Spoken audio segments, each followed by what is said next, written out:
Hello everyone, আমি বাপ্পি ফটোশপের বাংলা টিউটোরিয়ালে সবাইকে স্বাগত জানাচ্ছি। তো আজকে আমরা দেখব সিলেকশনের আরও কিছু কাজ, সিলেকশন এবং feather. That's the important. Selection feather খুব ইম্পর্টেন্ট, এটা আমাদের মাঝে ভালো করে শেখা হবে। তো সিলেকশন এর আগে কতগুলো দেখি যে সিলেকশন কীভাবে করতে হয়, সিলেকশন টুল কত রকমের আছে, কত প্রকার। তো আজকে দেখব যে সিলেকশনের মাধ্যমে একটা ইমেজকে কীভাবে কাট করতে হয়। সে মনে করেন আপনার যে এই যে ইমেজটা আছে, এখানে কিন্তু এই গাড়ি এবং ব্যাকগ্রাউন্ড দুটোই আছে। তো এখানে যদি আমি এই জিনিসটাকে কাট করতে চাই, যদি আমি এই সিলেকশনটা দিই, রেক্ট্যাঙ্গেল দিই, তাহলে কী হবে? ব্যাকগ্রাউন্ড পিছনে ব্যাকগ্রাউন্ড শো করবে, ঠিক আছে?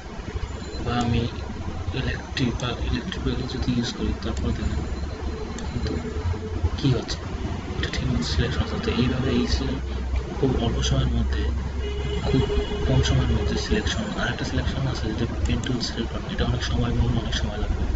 তারপর এটা কাজের পরে দেখাবো। এখন আমরা শর্টকাটের মধ্যে কীভাবে সিলেকশন টুলে কাজ করতে হয় সেটা দেখি। শর্টকাটের মধ্যে সিলেকশন টুলের কাছে একটাই মাত্র টুলবার আছে, সেটা হলো ম্যাজিক টুল। ম্যাজিক টুলটা এমন একটা টুল, এটা আপনি যেটার উপরে সিলেক্ট করবেন, সে আপনি কাঠটার উপর সিলেক্ট করেন, দেখেন ও কিন্তু এটা শেপের পরে, মানে কালারে এটা কিন্তু একটা কালার, এটাই সিলেক্ট করছে। বা আমি গ্লাসের উপর সিলেক্ট করলাম, দেখেন এইটুকু সিলেক্ট করছে।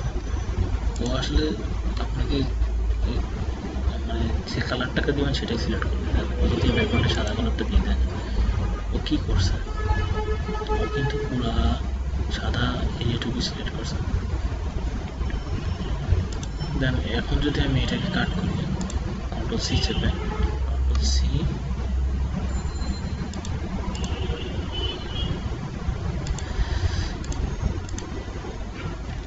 কন্ট্রোল ভি, তো দেখেন কি হলো, আসলে কিছুই হলো না।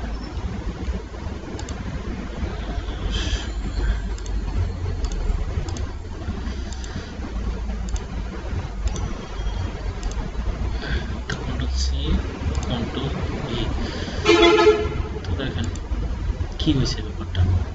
আমার কিন্তু গাড়িটা কিন্তু কাটার কথা ছিল, কিন্তু সেখানে আমার কিন্তু ব্যাকগ্রাউন্ডে কাট হয়েছে। তো বেসিক্যালি এর পিছনে কারণ অবশ্যই আছে, সেই কারণটা আমি আপনাদের দেখাচ্ছি কেন। এখানে যখন সিলেক্ট করছি, কিন্তু বাইরের সাদা ব্যাকগ্রাউন্ডটাকে সিলেক্ট করি, গাড়িটা কিন্তু সিলেক্ট করে নিই, ঠিক আছে?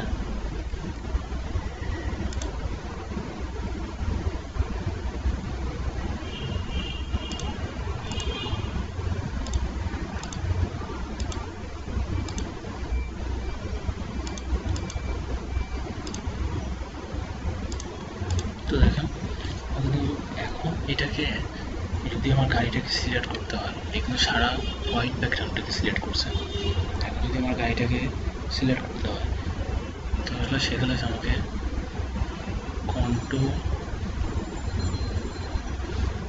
কন্ট্রোল শিফট আই, আমি আবারও বলছি কন্ট্রোল শিফট আই, এটাকে বলে ইনভার্স। সো ইনভার্সটা যখন করবেন, তখন ও ব্যাকগ্রাউন্ড থেকে যেটুকু ফাঁকা আছে অতটুকুই সিলেক্ট করবেন। তো দেখেন এখন যদি আমি কপি করে দেন আমি এখানে পেজ দিই, দেখেন ও কিন্তু গাড়িটাকেই সিলেক্ট করছে, ঠিক আছে? তো এখান থেকে আপনি এইভাবে ইনভার্স করতে পারেন, বা আপনি এখানে সিলেকশনে যে এই ইনভার্স, কন্ট্রোল শিফট আই বা ইনভার্স, এটার মধ্যে আপনি ইনভার্স করতে পারেন, ঠিক আছে? তো দেখেন ইনভার্স আমি করলাম, দেন আমি এটা ব্যাকগ্রাউন্ড দিচ্ছি। দেখেন আমি যখন ব্যাকগ্রাউন্ড হচ্ছে, দেখেন ইমেজটা কিন্তু ঠিকভাবে কাট হয়নি। এখান থেকে শ্যাডো বাদেও এখানে বাড়তি হোয়াইট কিছু ব্যাকগ্রাউন্ড এখানে কিন্তু নিয়েছে, যার কারণে ইমেজটাকে সৌন্দর্য নষ্ট হচ্ছে। তো এটাও আসলে দূর করা সম্ভব, কীভাবে সেটা আমি দেখাচ্ছি। দেখছেন এটা কিন্তু ইমেজটা আসলে এই যে সাদা ব্যাকগ্রাউন্ডটা শো করতেছে। তো এখানে আমি আবার গেলাম, এখানে দেখেন আপনি এই যে সিলেকশন ব্যাপার, যদি আপনি শিফট চেপে ধরেন তাহলে কিন্তু এটা বাড়বে।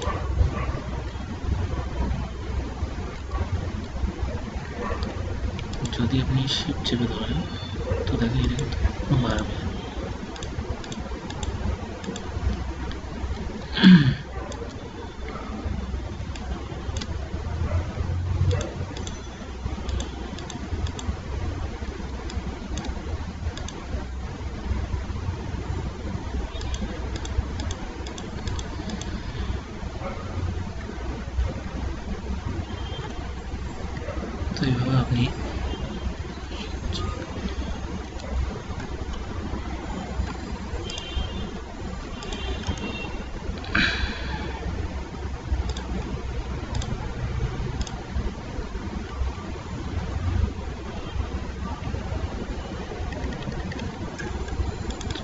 এখানে কিন্তু যে সাদা ব্যাকগ্রাউন্ড আসলে এটা কিন্তু এখন নেই, ঠিক আছে।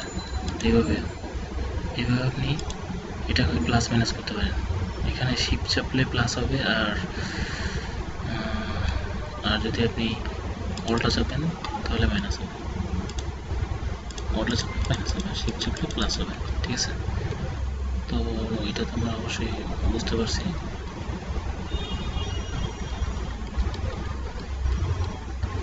এখন যেটা হয়েছে দেখেন, আপনার ইমেজটা কিন্তু যখন আমি নিয়ে আসছি, দেখেন ইমেজটা কিন্তু এই ছবিটার সাথে কিন্তু ম্যাচ হচ্ছে না। বিকজ দেখেন এখানে যে কেমন কাটা কাটা কাটা কাটা দেখাচ্ছে, মনে হচ্ছে না যে ছবির সাথে, মানে এই ছবির সাথে অ্যাডজাস্ট হচ্ছে না। তো আসলে আমার যখনই ম্যাক্সিমাম ইমেজ প্লেস করবো তখন আমার অবশ্যই মনে হবে যে ওইখানে ইমেজটা প্লেস হয়েছে এবং ওটার সাথে ম্যাচিং হচ্ছে, বাট এখানে কিন্তু ম্যাচিং হচ্ছে না। এটারও কারণ আছে। যখন আমি সিলেকশন করবো দেন তারপরে আমি ফিল্টার দেবো। ফিল্টার আপনি দিতে পারেন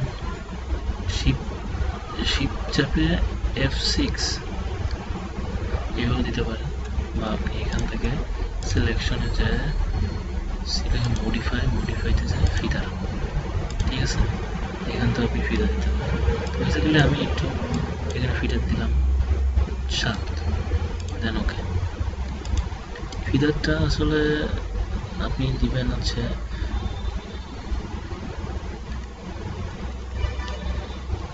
আপনার কিছু কন্ট্রোল করতে, যেমন ফিল্টারটা দেওয়ার পরে দেখেন যখন আমি ফিল্টার দিচ্ছি সিলেকশন মডিফাই ফিল্টার, যদি আমি এখানে 20 ফিল্টার 20 দিই তো কী হয়,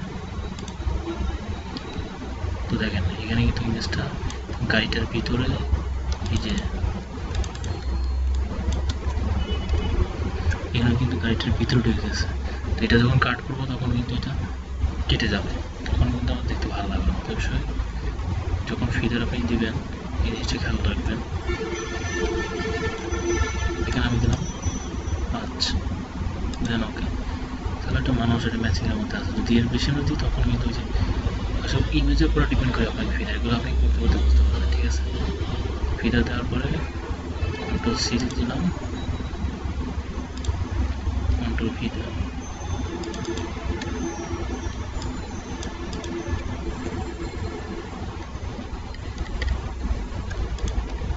তো দেখেন ইমেজটা কিন্তু এখন মনে হচ্ছে যে কালারের সাথে ম্যাচিং হচ্ছে, ঠিক আছে। এটা কিন্তু মনে হচ্ছে যে এখন কালারের সাথে ইমেজটা কিন্তু ম্যাচিং হচ্ছে।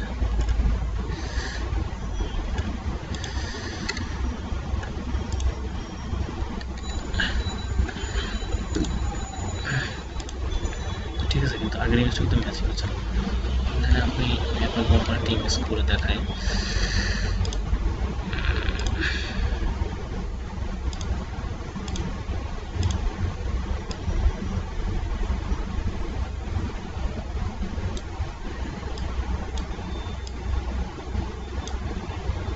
আমি এই ইমেজটাকে আপনি দেখাই, তো এই ইমেজটাকে আমি এর মুখমণ্ডলটাকে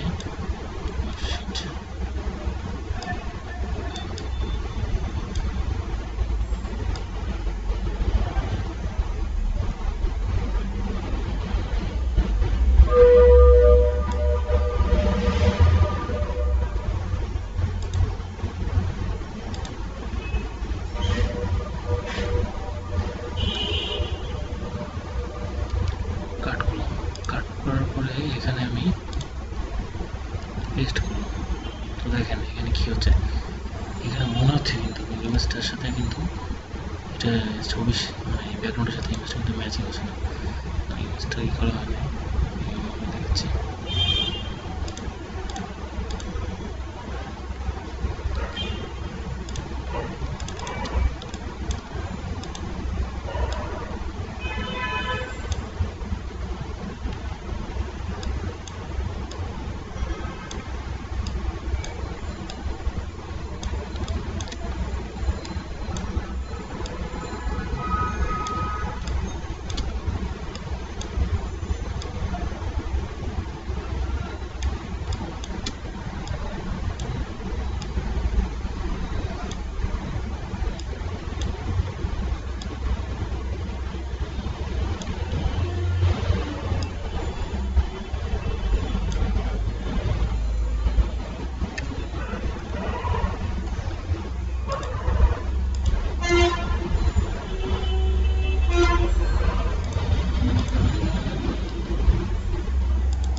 ইলাস্ট্রেটর থেকে এখানে আসছে, বাট কিন্তু দেখেন কালার সাথে কিন্তু ম্যাচিং আছে, ঠিক আছে।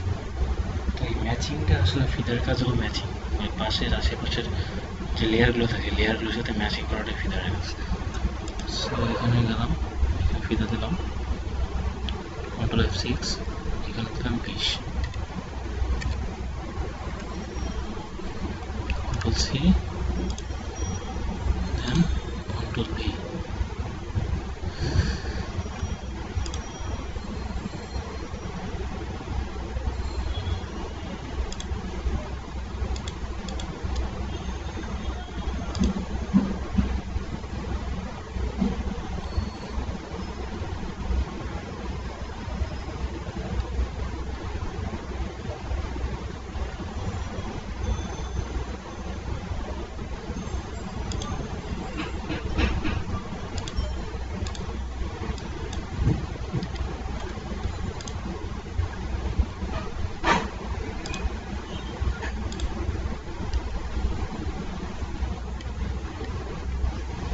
এখন কিন্তু মনে হচ্ছে যে এই ছবিটা কিন্তু মনে হচ্ছে যে এর সাথে ম্যাচিং হচ্ছে, ঠিক আছে। তো ফিদারটা এইভাবে আমি আসলে শর্টকাট করে দেখলাম, আসলে ফিনিশিংভাবে কাজটা দেখাতে পারি না, বলতে হলে তো আমাকে ক্ষমা প্রার্থী, ঠিক আছে।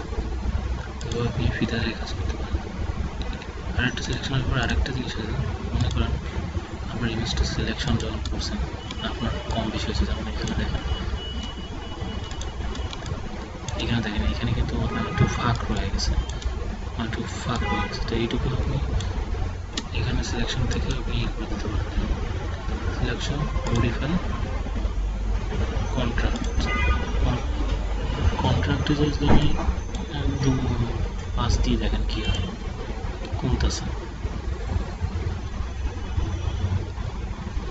তো সিলেকশনে যে আমি মডেল যে এক্সপ্যান্ড, এখানে যে 5 দিই তোর কিন্তু বাড়তেছে, দেন আমার এই যে লেয়ার লাগবে। তো আমার এখানে আমি কাজ করতে করতে আপনি বুঝতে পারবেন যে আমার কতটা এক্সপ্যান্ড বা কন্ট্রাক্ট কত দিতে হবে। এখানে আমি 2 দিলাম, তো দেখেন ইমেজটা কিন্তু একটা ভিতরে ঢুকে গেছে, এখন কিন্তু একটা মনে হচ্ছে যে মাপ মতো, ঠিক আছে। তো এইভাবে কন্ট্রাক্ট বা এক্সপ্যান্ডে আপনি সিলেকশনে ছোট বড় করতে পারেন এইভাবে। তো আজকে এই পর্যন্ত থাকলো, ভবিষ্যতে আরও কিছু টিউটোরিয়াল নিয়ে হাজির হবো।